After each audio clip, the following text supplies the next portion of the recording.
नमस्कार, मौसम तक चैनल पर आपका बहुत बहुत स्वागत। मैं हूं देवेंद्र त्रिपाठी। मॉनसून आते ही बंगाल की खाड़ी और अरब सागर में बादलों का जो प्रभाव है वो देखिए किस तरह से बढ़ा है। दक्षिण पूर्वी अरब सागर यानी ये वाला रीजन और दक्षिणी बंगाल की खाड़ी, साथ ही साथ उत्तर पूर्वी बंगाल की खाड़ी भी काफ़ी एक्टिव नजर आ रही है। इस बीच एक ट्रफ रेखा उत्तर भारत में राजस्थान से लेकर पूर्वी भारत के बीच में बनी हुई है, जिसकी वजह से अभी भी थोड़ा सा मॉइस्चर पहुंच रहा है। उम्मीद इसी वजह से आज भी उत्तर प्रदेश, पंजाब, राजस्थान, हरियाणा, दिल्ली और आसपास के कुछ हिस्सों पर मौसम बदलने की है। और इसके अलावा मध्य भागों में भी कई जगहों पर बादल पहुंचने शुरू हो चुके हैं। उत्तर भारत में कोई एक्टिव वेस्टर्न डिस्टर्बेंस नहीं है। तो इन स्थितियों के बीच में अनुमान यह है कि अगले 2 दिनों के दौरान, 3 दिनों के दौरान मानसून आगे बढ़ेगा और केरल को पूरा पार करते हुए तमिलनाडु के तमाम हिस्सों को कवर कर लेगा। आंध्र प्रदेश और कर्नाटक में भी दस्तक दे सकता है। पूर्वोत्तर भारत के भी कुछ इलाकों पर मानसून के आगमन के लिए परिस्थितियां अब अनुकूल नजर आ रही हैं, अगर हम हवाओं को और क्लाउड कॉन्फ़िगरेशन को देखें तो आइए जानते हैं कि किन भागों में अगले 24 घंटों के दौरान यानी 1 जून को बारिश हो सकती है और कहां पर गर्मी का प्रकोप लगातार भी जारी रहेगा। देश भर के मौसम पूर्वानुमान की शुरुआत करते हैं दक्षिण भारत के क्षेत्रों से, जहां पर केरल में और तमिलनाडु के तमाम इलाकों पर मानसून आ चुका है और अरब सागर के भी अधिकांश इलाकों को, दक्षिण पूर्वी अरब सागर के अधिकांश इलाकों को लगभग यहां तक पहुंचा है मानसून।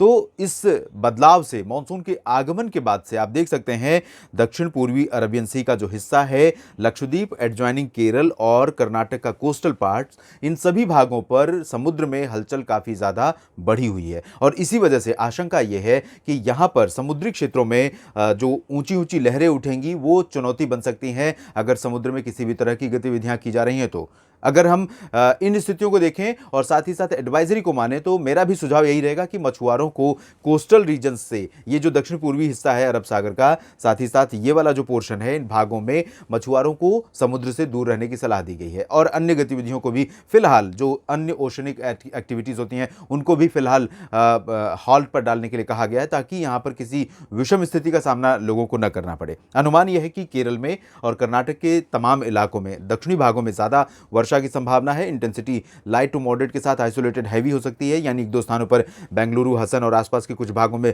बहुत तेज बारिश हो सकती है। और साथ ही साथ आंध्र प्रदेश के रायलसीमा, ये वाला जो पूरा पोर्शन है, निचला हिस्सा, इंटीरियर पार्ट्स, इन सभी भागों में, तमिलनाडु के कई उत्तरी आंतरिक इलाकों में जिसमें वेल्लोर, सेलम और मदुरई आसपास के हिस्से शामिल हैं। मदुरई में अपेक्षाकृत कम संभावना है, लेकिन उत्तरी भागों में ज्यादा प्रोबेबिलिटी रहेगी। तो ये जो पोर्शन है, south interior Karnataka, adjoining Kerala, Lakshadweep और तमिलनाडु, आंध्र प्रदेश, इन सभी भागों पर काफी तेज हवाएं चलेंगी और हवाओं की स्पीड के साथ होने वाली बारिश यहां पर सामान्य जनजीवन के लिए थोड़ा सा चुनौती बन सकती है, मुश्किलों का कारण बन सकती है। उत्तरी आंतरिक कर्नाटक, कोस्टल कर्नाटक और तेलंगाना तथा जो उत्तरी तटीय आंध्र प्रदेश है, इन भागों में कुछ स्थानों पर हल्की वर्षा होने की संभावना है। उत्तरी आंतरिक कर्नाटक में फिलहाल इन भागों से ज्यादा वर्षा के आसार दिखाई दे रहे हैं। अब हम बात कर लेते हैं सेंट्रल पेनिनसुलर रीजन की और साथ ही साथ अन्य एडजॉइनिंग पार्ट्स की। तो यहां पर ओडिशा में कुछ स्थानों पर, कोस्टल हिस्सों में, साउथ कोस्टल पार्ट्स में लाइट रेन होने की संभावना है। बाकी इंटीरियर ओडिशा में और नॉर्थ कोस्टल ओडिशा में ड्राई वेदर रहेगा। छत्तीसगढ़ में लगभग सभी जगहों पर शुष्क मौसम इस मॉडल के अकॉर्डिंग लग रहा है, लेकिन हवाएं, अगर आप देखें, हवाओं का मॉडल चार्ट देखें तो यहां पर अभी मॉइस्चर पहुंच रहा है, तो रूल आउट नहीं कर सकते हम। दक्षिण में सुकमा, दंतेवाड़ा और बस्तर से लेकर उत्तर में अंबिकापुर और मध्य में रायपुर के बीच में आइसोलेटेड प्लेसेस पर डस्ट स्टॉर्म और लाइट रेन या बूंदाबांदी के लिए इसी तरह की संभावना ओडिशा में भी बन सकती है। और महाराष्ट्र में, विदर्भ में फिलहाल ड्राई वेदर रहेगा, क्योंकि उत्तरी दिशा की हवाओं का जो प्रभाव है वो और लगातार ग्रेजुअली बढ़ रहा है। ये हवाएं तेज हो रही हैं और प्रभावी होंगी तो यहाँ टेम्परेचर ऊपर जा सकता है, लेकिन 1-2 जगहों पर चंद्रपुर और आसपास भागों में बूंदाबांदी हो सकती है। दक्षिणी मराठवाड़ा, दक्षिणी मध्य महाराष्ट्र, दक्षिणी कोंकण गोवा, मुंबई, पुणे, अहमदनगर, सांगली, सतारा, कोल्हापुर, सोलापुर और रत्नागिरी, साथ ही साथ सिंधुदुर्ग, गोवा, इन सभी भागों में कई जगहों पर वर्षा की संभावना है। मुंबई में भी बारिश हो सकती है। नवी मुंबई में भी अच्छी खासी बारिश की संभावना है, लेकिन मुंबई से जब आगे चलेंगे ठाणे, कल्याण और पालघर के बीच में, तो यहां पर अपेक्षाकृत ड्राई वेदर नजर आए, लेकिन कुछ जगहों पर बादल आ सकते हैं और 1-2 इलाकों में बूंदाबांदी यहां पर भी, कल्याण में भी हो सकती है, ठाणे में भी, पालघर में भी हो सकती है और विरार में भी बारिश इस तरह की हो सकती है। नासिक, नंदुरबार, धुले, जलगांव, औरंगाबाद, अकोला, नागपुर, इन भागों में ड्राई वेदर रहेगा।